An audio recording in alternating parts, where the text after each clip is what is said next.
Rob, what's good? Oh, just doing me, man. Talking to an attorney for this cross-selling compatibility service we're doing for M&A. It's Okay. pretty innovative stuff, and it's going down a lot of different routes. So we're about to give a webinar presentation in front of, I think, about 150 M&A attorneys on Wednesday. Okay. And the guy is he's like a risk mitigation, like insurance and warranty underwriter Okay. for mergers and acquisitions. And what we're trying to accomplish is a joint venture so that we can have our data processing be a piece and part of the whole of the underwriting process. So it becomes, if you don't use us, you're not doing proper due diligence and it's considered malpractice. Okay. Talk about a market lock-in. Yeah, and how is that relatable to White Rabbit? I'm trying to think here. So the way that it fits is that in the mergers and acquisition process, the greatest point of failure, about 70 to 90% of the time, is business integration fit. Okay. And especially in the sales department. So Yeah. cross-selling compatibility, essentially. So what we're doing is a cross-selling compatibility analysis. So upfront during due diligence, we can give the actual cross-selling compatibility rating between the two companies before an acquisition happens, because usually it happens. It's an Got it. assumptive process. If their clients like, oh yeah, our clients are kind of similar. They buy each other. They buy our stuff. That's Yeah. of course they will, even though they Yeah. don't actually know. It's just a guess. Okay. That fails the majority of the time. So we can give them an actual quantifiable statistic report on that. Okay. All the way down to after the acquisition happens, we act as an escrow up front. After the acquisition happens, we can literally give them a whole mapped out report of every client within their ecosystem and what product they're most likely to buy. So That they get is the ground very running. interesting. Yeah. Wow. Okay. And let's say that you strike a partnership with these lawyers. What would the dealio be? Would they pay you a subscription, for example? How would it work? No, we would facilitate our services through them as a joint offering. So it would be a Okay. joint offering between the M&A attorney, the underwriter, the insurance attorney, and ourselves, so that it's like a full package. And then the finance person, of course. Okay. So you give them a cut every referral that they give you. Right, right. So they would get a piece of everything and it would all be shared revenue. Okay. Wow. That is indeed very niched. Was it done on purpose by you, or did it just came about? So I spoke to an M&A attorney and he said, well, can it be used for this, this, and this? And I said, well, yeah. And he went, really? I was like, yeah, I mean, you would just do this, this. Then I literally typed up the whole process. Like, okay, here's the steps that we would take. This is how it would work. This is the logic behind it and everything. Like in the meeting, like in the chat, I just like wrote out the whole process. And this guy's mind was literally blown. Yeah, well, mine is too, to be honest. Like that's super duper interesting for M&A, before you buy a business, because that's a logic. Well, I mean, there's a couple of logic to mergers and acquisitions. Obviously, you want to acquire the talent, you want to acquire their customer base, but yeah, you also want to know if you can sell to these guys, or you just, you want to put them out of your way. You want to put out a competition out of your way. So cross-selling is definitely interesting. 4 reasons why a company acquires another company. The number one reason is to acquire their customer base, cross-selling and cross-selling compatibility, which is what we're handling.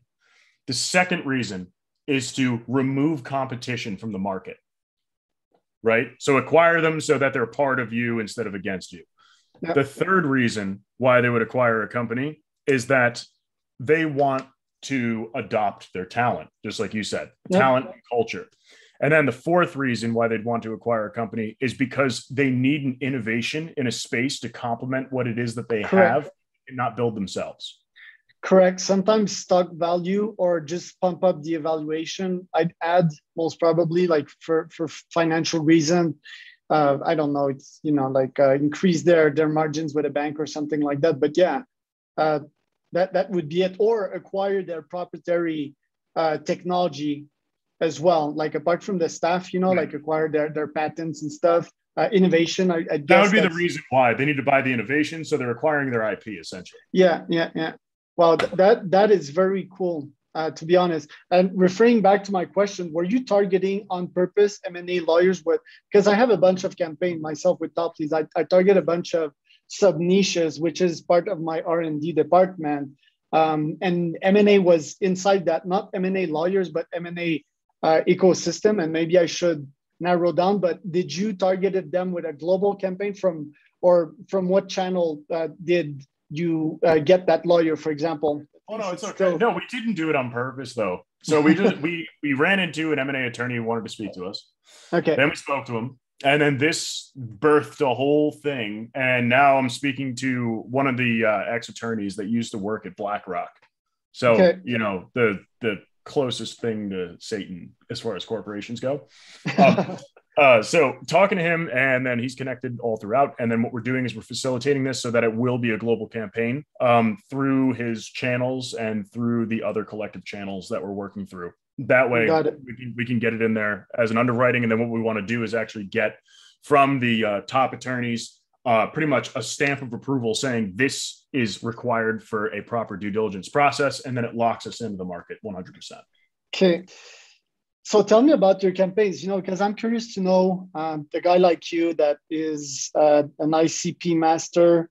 What kind of campaigns do you have right now to get clients from White Rabbit? Do you cold email? Do you LinkedIn outreach? Do you do all of the above multi-touch sequences? And who do you target generally?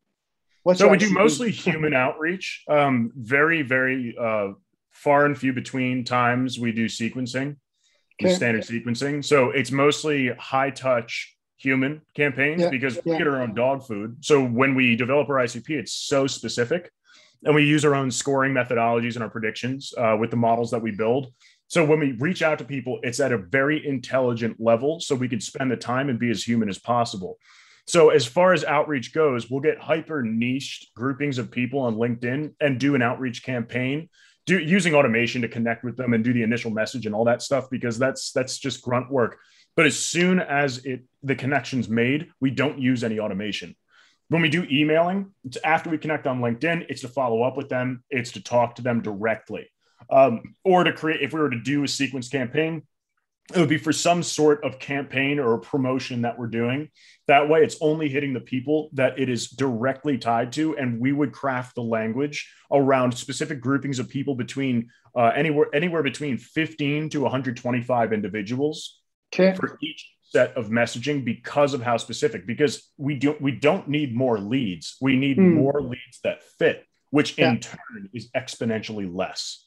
Because when the target's right, the message is developed around the target. Everybody perfects the target, constantly just trying to perfect the target, or trying to perfect the message. Mm-hmm. But if you have the wrong target, no matter how perfect the message is, engagement will be up, but the conversion will still be down.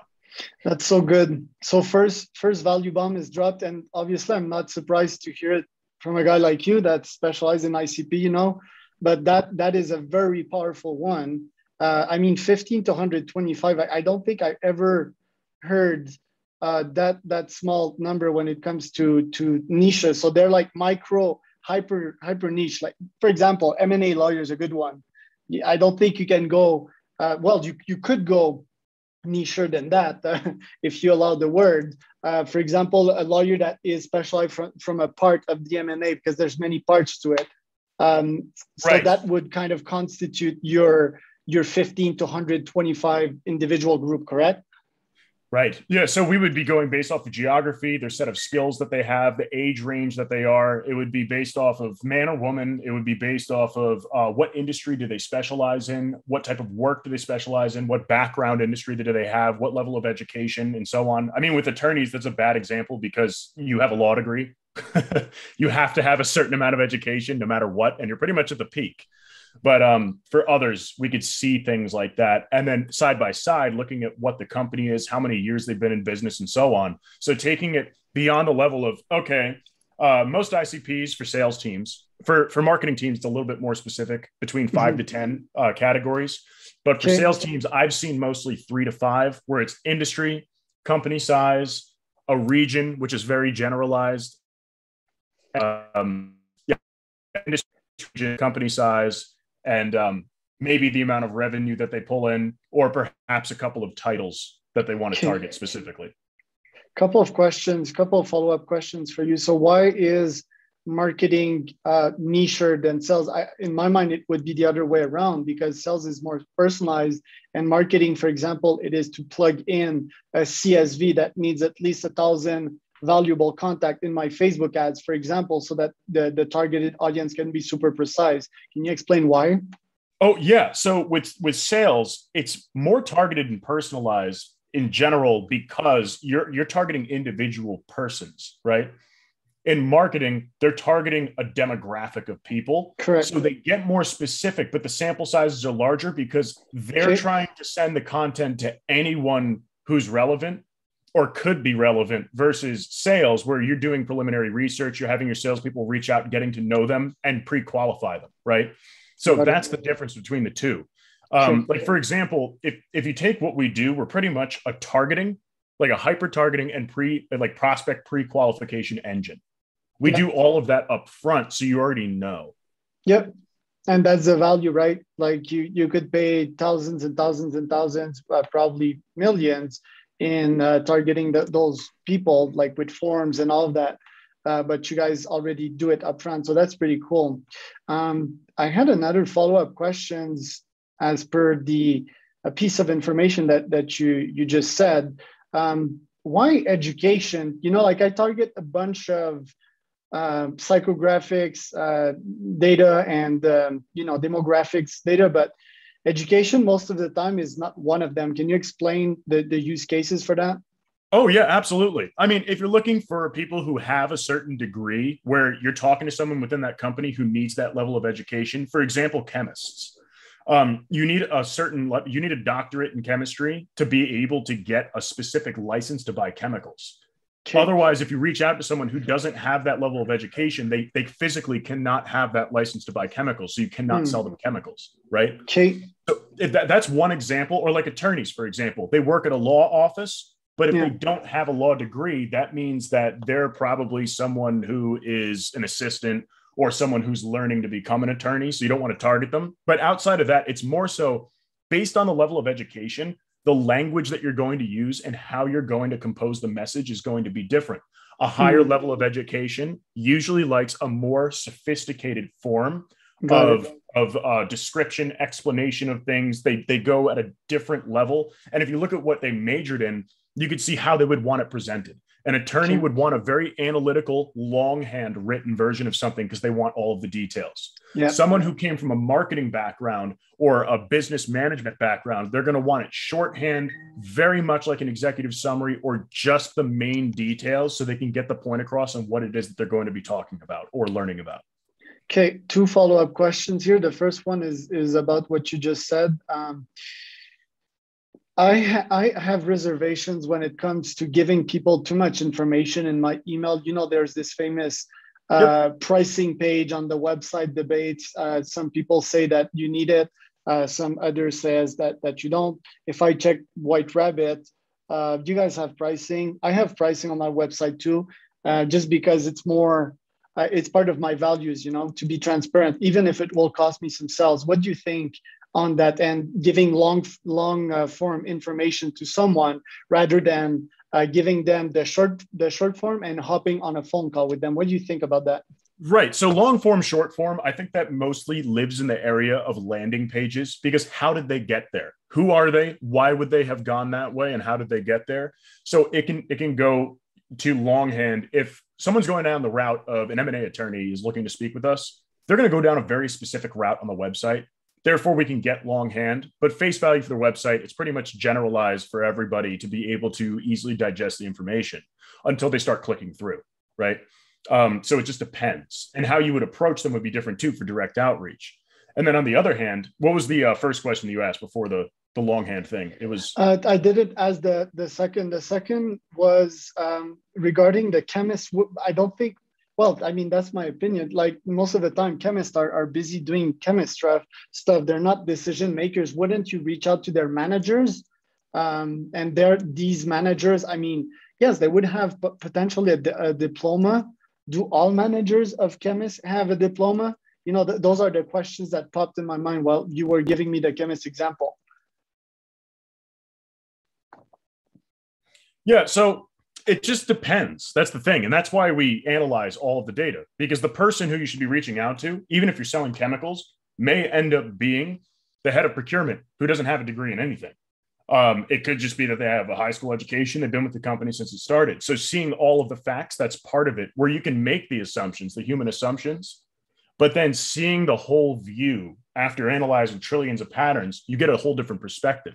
Like one person that we worked with, they thought that they sold to marketing and advertising companies doing sales coaching and consulting out in the UK. Okay. So they said, we sell to them because they're the easiest to talk to. They're very willing to buy, so on and so forth. We don't work with technology companies because, salespeople and tech people, they butt heads. Not a great experience. It's just not a good idea. Well, after we analyzed their data, we told them that their best target is IT and services companies. Second best is going to be computer software companies. And then third best is marketing and advertising.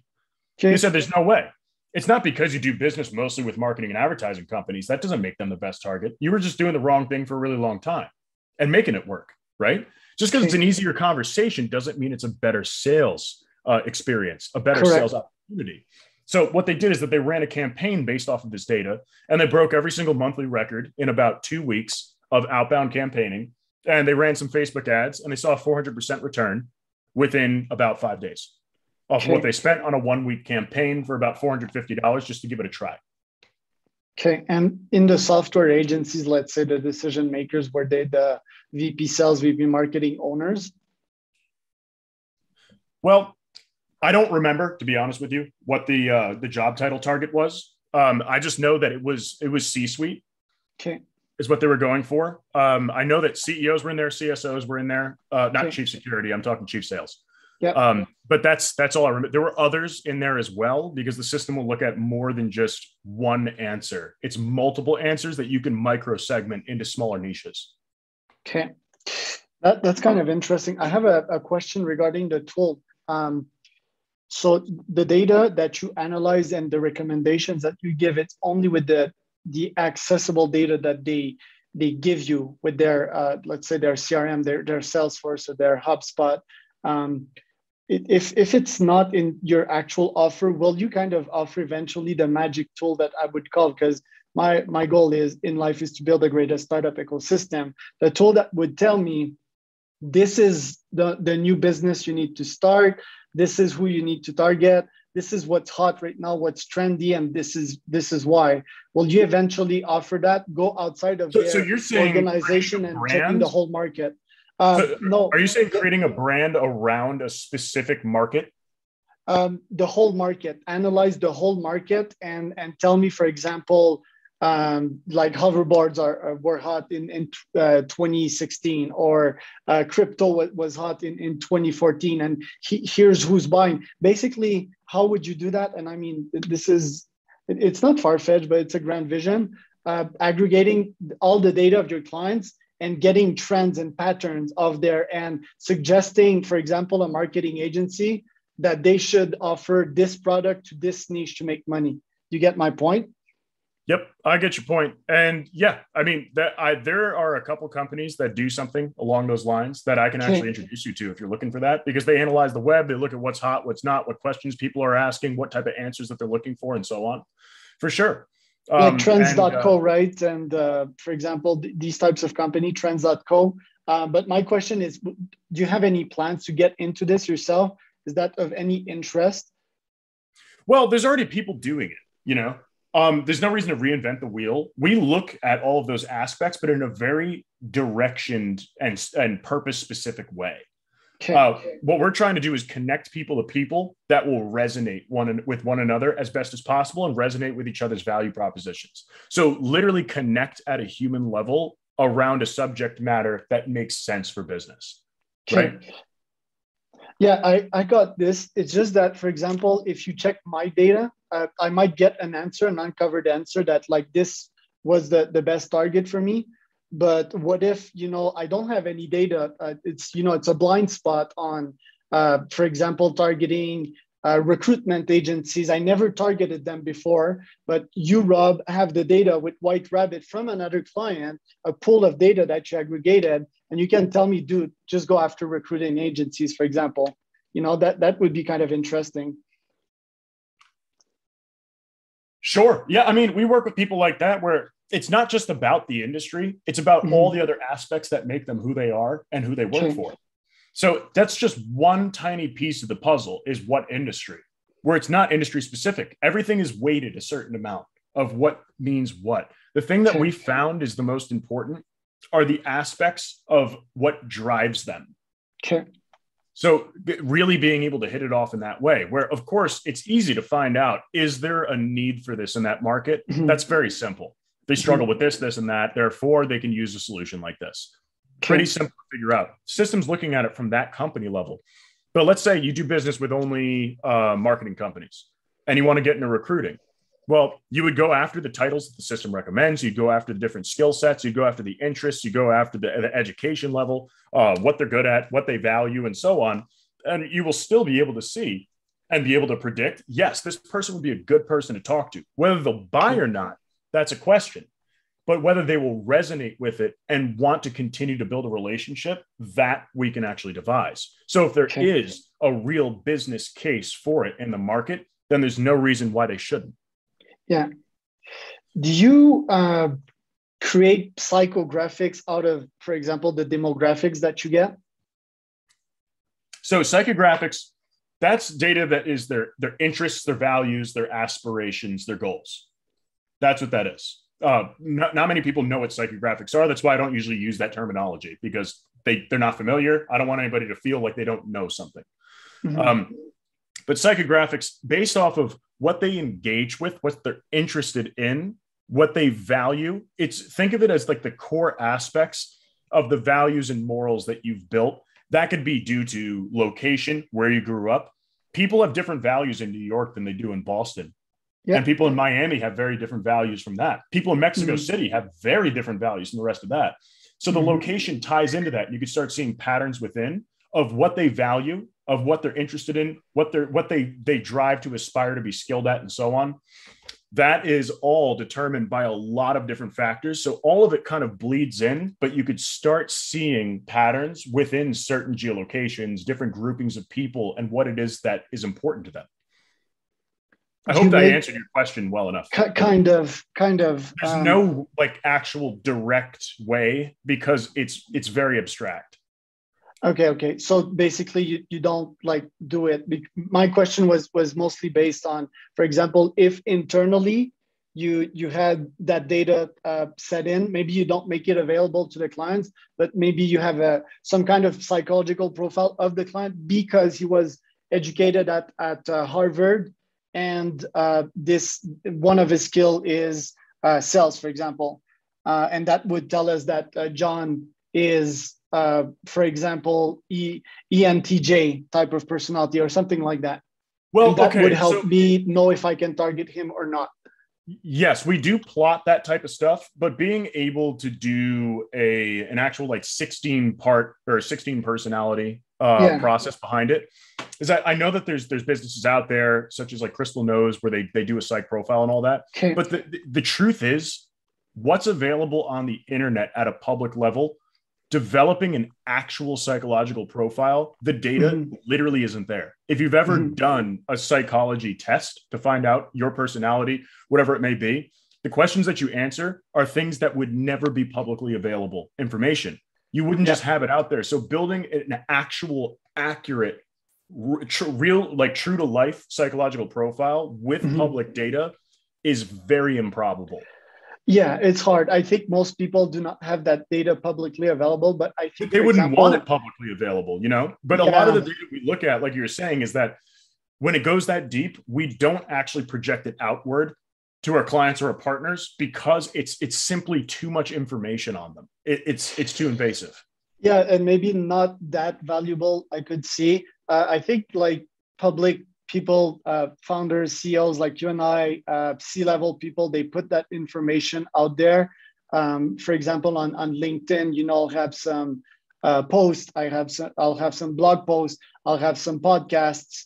Eventually, I want to know what's on your roadmap because it's like a data gathering tool. It's very heavy on that. Are you still focusing on getting more data getting higher quality of data, getting different sources of data? What's on the roadmap for White Rabbit? Sure. Always looking for other data sources. We're talking to plenty of data providers right now to work with them, because we're not a data provider. We make data actionable and we give it purpose for profit, right? We're not providing data per se. We're providing actionability on the data. Yep. But what we're working toward is that we're working toward opportunities with mergers and acquisitions to make them extremely optimized, right? Yeah, we talked about that before the call. Yeah, it's pretty incredible stuff. Working with private equity firms so that they can drive revenue within their existing ecosystem, rather than just getting more and more and more clients, churn and burn, baby.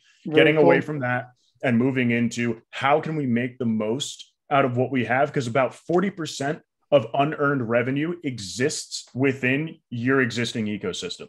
That's crazy. It's already there. It's through cross sells and upsells. So taking like a portfolio of 150 companies and being able to tell them without creating brand damage in the process, these are all the people who are going to buy what, right?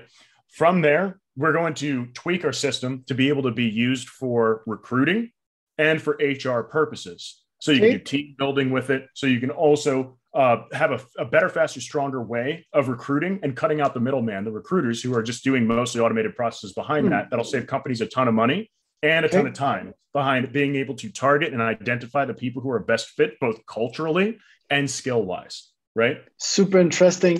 What about psychographics on that one? Would it be important? I recruit my people with these psychology tests and they work, I can tell you. Do you have that in mind for them? Yes. Yes. Okay. So we would have their company. So in this case, we would have their company all do psych tests to understand what their profiles are, like a Cliff Strengths Finders test and like all that stuff. We would have them do that, but as a default. And then when people are applying to their position, they would do some sort of psych test where they're not actually chosen, because that's illegal to choose someone based off of a psychology test, but it would just get dumped into an analytical system. So there's no biased decision being made. It's just looking at, here are the gaps in your company, and this is what they have to offer. Does it fill those gaps? So it's taking all bias out of it. Race, religion, all that stuff is removed, stripped from the process. Just about, can this person fit into the business and do they fit the culture and mindset, period. Interesting. Very cool. What else on the roadmap? Where's White Rabbit and Rob in 5 to 10 years? 5 to 10 years. I mean, I hope in 5 years I could build a multi-billion-dollar company. So that's the plan by 2027, right? 10 years, want to be innovating, be above and beyond where anybody's gone before. What we like to do is delve into the unknown. Our R&D department, we call it Pandora's box, because we are constantly going into the depths of theoretical mathematics to the point where it's like somewhat scary and makes you question existence. So it gets the feeling wild. So we want to be able to map people in a way to understand, like, this is how people function and work together, really unlock everything behind why people engage and build relationships in the first place. What are the driving factors, and being able to quite literally quantifiably define why people connect. Okay, that is quite interesting. I guess an ambitious guy like you might want to go out of, White Rabbit and that niche of insights through data. You want to use that as a platform to research, it seems. Am I right? Well, yeah. I mean, we have our methods. I'm also on the board of like a neurotechnologies company for human augmentation, all that stuff. So work with them, and it's a lot of data analytics behind scarce data analytics and around. So what that means is that where are the scarcities within a data set, how to fill those in automatically. So even if the data doesn't exist, it could be predetermined to fit. So let's say, simplicity, you have a contact record. The contact record has everything filled out, but it's missing the job title. The job title is not publicly available anywhere. It's never been published before. There is no physical way to find out unless you were to walk up to them on the street and say, what do you do? What's your title? Being able to fill that in, because based off of how it's mapped in a matrix, being able to understand, okay, because of all of these hundreds of factors, they have a 99.8% probability that they're a CMO. Yeah. There's no argument behind it. And then if there's filled, right, the idea, but behind different processes like the human brain, or behind manufacturing technologies, or behind other things that could be heavily applied to the day-to-day life and create a whole new realm of opportunities for being able to push things further than they've ever been before, quite simply because things are missing. Okay. That's interesting. I have a couple of rapid fire questions before you go, because I know you're on a tight schedule. So first I checked CBAI. I mean, I have the ambitions to launch my own, I call it the blood chip. You know, it's a chip that analyzes your blood. But this will be done once I create my business that will create business, you know, and create the greatest startup ecosystem in the world. And we might talk for hours about so what you're talking about is that you want to have a chip that's able to regulate your blood, understand what the blood sugar levels are and what the different nutrients are in it. The first stage is data analytics, so analyze the blood. The second phase, I mean, there's a bunch of phases. I could send you my little plan here. It will basically, second will be a platform, just like for example the App Store. There'll be a bunch of apps that will be able to help track some data in your blood. The third phase would be to inject stuff in your blood, like caffeine, for example. Or if you know that I'm diabetic, inject metformin, for example. And yeah, like the fourth stage would be to kind of move it upstairs, right? Like Neuralink, or I don't know if you know Brian Johnson. He has a startup that's pretty cool. I checked him out like last weekend. But yeah, it's a complex endeavor, and I haven't started. I mean, if I didn't started that one because I want to create the business that creates business first, you know. So like the greatest startup ecosystem in the world, because I know that if I jump in that one, it'll be full time. You know, there's no way I can multitask between this one and others. I mean, the two places that I would look is Insulet. They already build technologies where it sticks onto your skin. It's able to analyze your bloodstream. It's able to analyze all of that. Actually give you insulin and regulate your blood sugar for diabetics. Levels.io is a good one too. I think they'd have the greatest shot at making, you know, this vision come true. And obviously, yeah, like we'll need to discuss some of that a bit later. I have a couple of follow-up questions, and we'll kind of end it there. Can you explain the AI behind White Rabbit? Do you actually want the answer to that? Does anybody listening actually want the answer to that? I do, because I think, and I'm not saying this is the case, a lot of companies, you know, they claim stuff on AI. Oh yeah, no, 95% of it's bullshit. Yeah. Yeah. But like, tell me that, because this morning, I'm not sure if you know the guys at Line.ai. I interviewed them, and you know, their AI is mostly about natural language processing, which is to make a sentence sound natural, you know, like humans do. Can you explain a little bit, where's the AI? Is it like with data correlation? Can you give me a bit more info on that? Okay, yeah. So we're looking at mostly the dynamics behind what the structural composition of data is. So it's projecting it out into matrices, multidimensional matrices. So what we're able to do is look at the way that what makes people up who they are, all the data points behind them, and being able to map them out into multidimensional matrices to understand how things fit together. That's what we're doing. So it's really in the metaverse type of a thing. When you're talking about NLP, and as a good example, if you want to look at people who are in NLP that take it to the next level, all the way down the contextual route, like deep learning contextual, that's incredible. Check out Symbol. That's SYMBL. Those guys are the real deal if you want to look at that stuff. They do check them out. More sophisticated and incredible than anyone I've ever seen.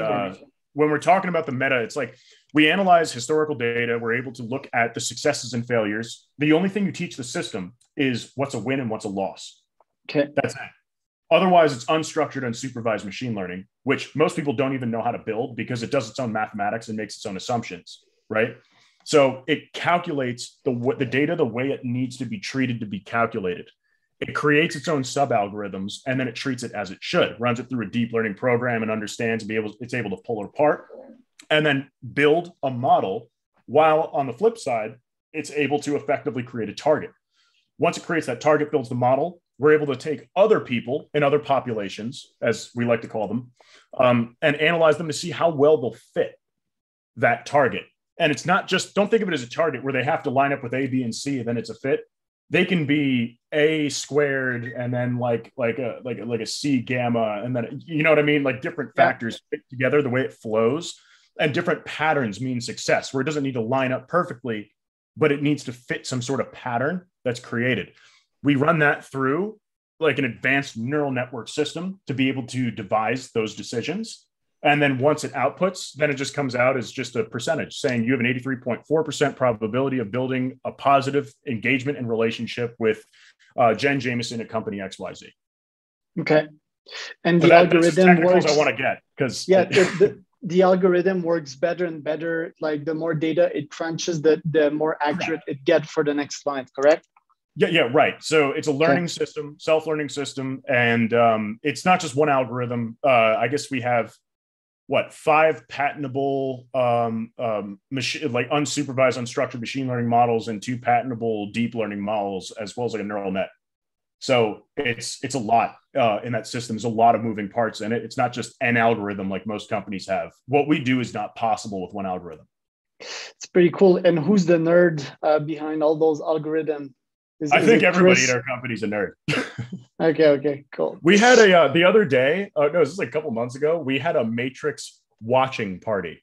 So we were on Discord, like the gamer platform. Yeah. And we streamed the Matrix, and then everybody in the company was just there watching the movie together. I mean, it's kind of, we're all nerds.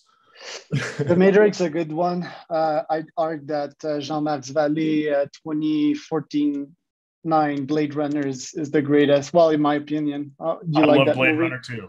It's a beautiful thing. The reason I love the Matrix so much is because there is no way to prove it's wrong.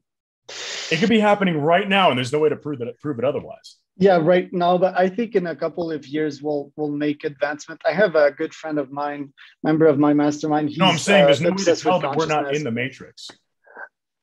We'll be able to tell. Give us a couple of years, Give us a couple of years, we'll find out if it's all a lie. Yeah.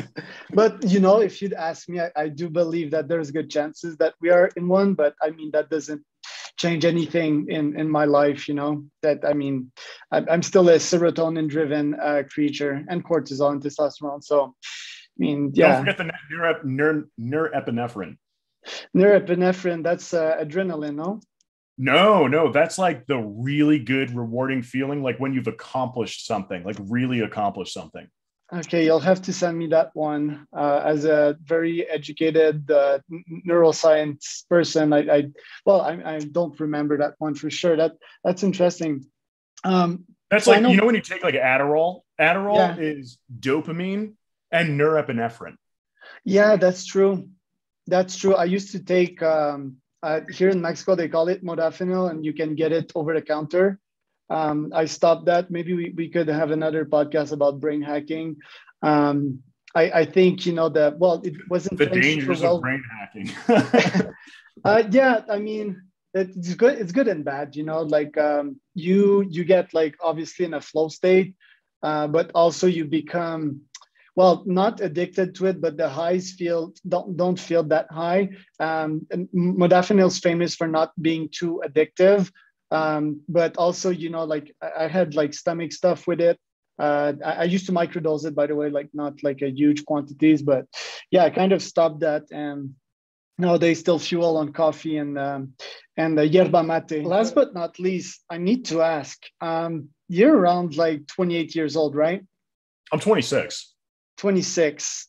So you're very young, and it's the same when people speak to myself. I'm 28, I think. I need to ask my wife, but you don't sound your age. Like you sound probably 50 or 60 when I talk to you. What made you that way, and what makes you so ambitious? Because I also have the goals to make billion, even $1 trillion companies. Why are you that way? Why am I that way? Well, I guess I can give some of it to my upbringing. I was raised by baby boomers. So I was not raised as a millennial. I was raised as a Gen X. I don't know what that means, but I was living in a world of millennials. So it had interesting social values behind a more traditional landscape of family values.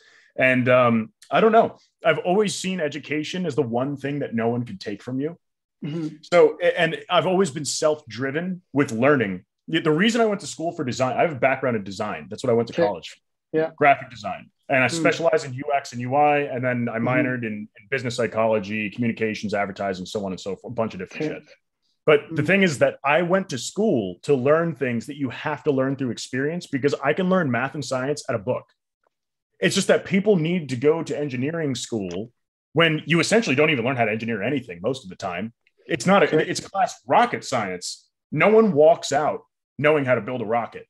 Correct. No one, not a single fucking person. It should be how to build a rocket is the class, because you have to learn all the physics and all of the differential equations you'd have to learn anyway to build the rocket in the first place.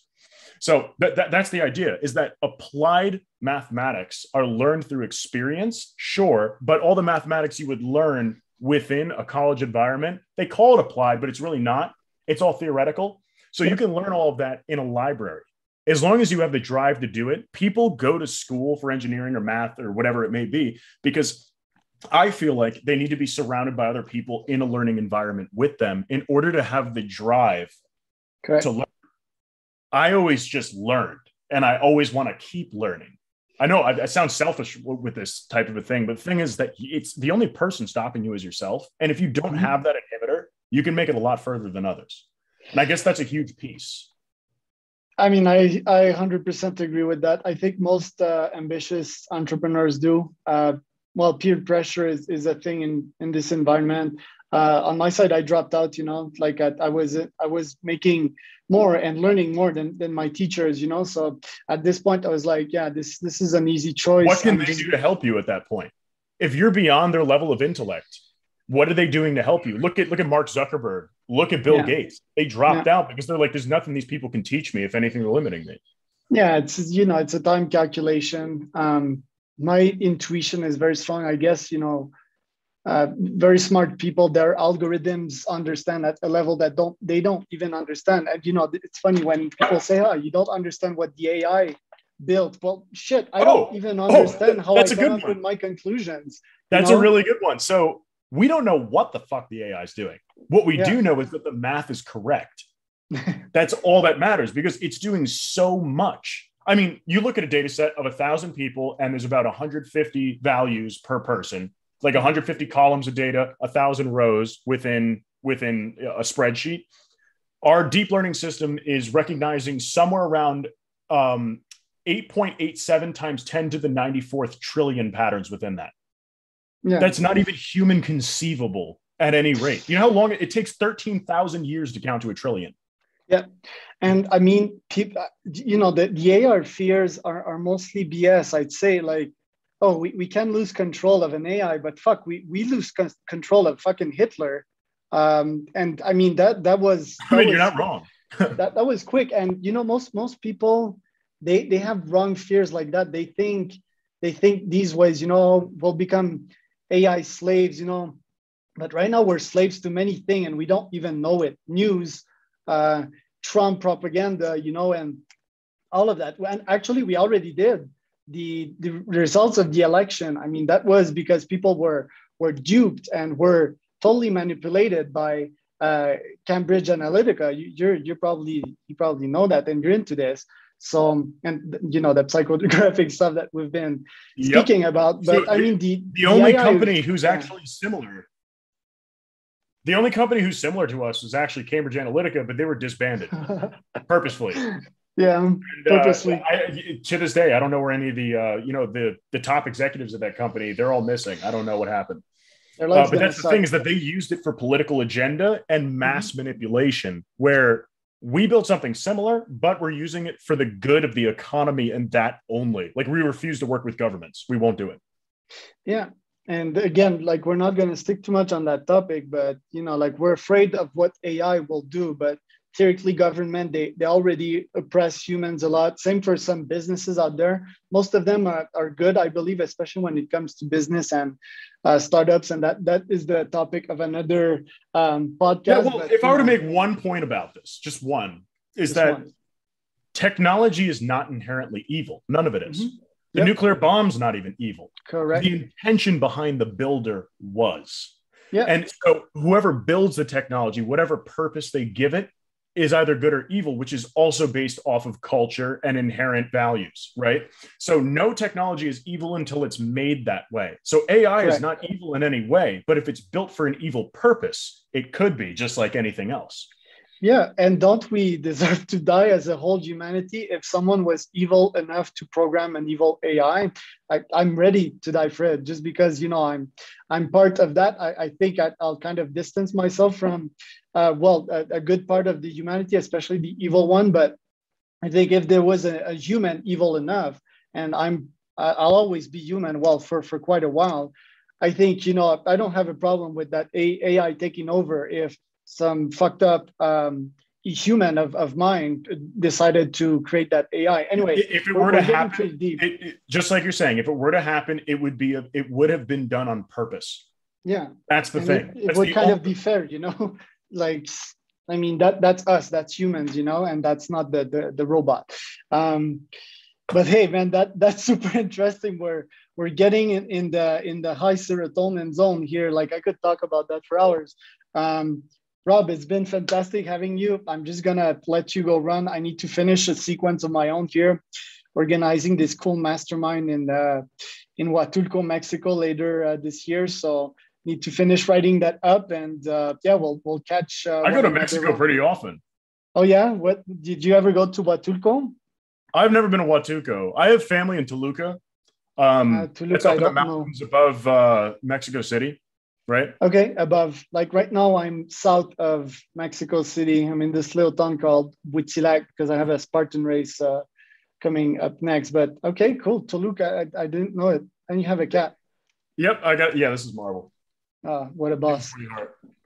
Yeah. No, that's cool. That's cool. Next time I'm in Mexico, I'll let you know. But pleasure. Yeah. Thank you for having me. Much appreciated. Pleasure, man. I guess you go to Cancun like most travelers.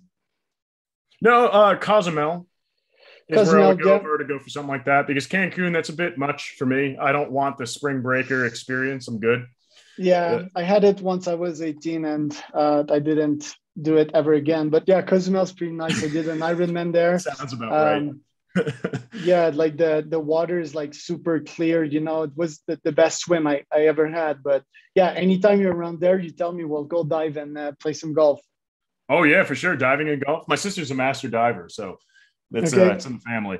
I just love diving, especially without the oxygen tanks. Like just on your own breath. I do a lot of Wim Hof and stuff. So yeah, that's pretty cool. Awesome. All right, Rob. Peace out, my man. Yep. I'll talk to you later.